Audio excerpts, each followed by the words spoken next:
11వ తారీఖు నాడు జరగనున్నటువంటి జూబ్లీహిల్స్ ఉప ఎన్నికల్లో కాంగ్రెస్ పార్టీ పెద్ద మెజార్టీతో గెలవబోతా ఉంది. ఈ సందర్భంలో అక్కడి నుంచి ప్రాతినిధ్యం వహిస్తున్నటువంటి పార్లమెంటు సభ్యుడు కేంద్ర మంత్రి కిషన్ రెడ్డి గారికి ఒక ఛాలెంజ్ చేస్తా ఉన్నాం.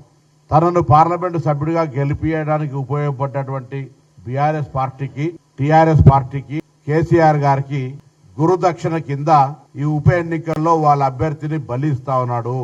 ఎందుకంటే ఈయన 2019 నుంచి సికింద్రాబాద్ పార్లమెంటు సభ్యుడు, కేంద్ర హోంశాఖ సహాయ మంత్రులు, టూరిజం శాఖ మంత్రి, ప్రస్తుతం బొగ్గు గనుల శాఖ మంత్రి. జూబ్లీహిల్స్ నియోజకవర్గం సికింద్రాబాద్ పార్లమెంట్ లో అంతర్భాగం.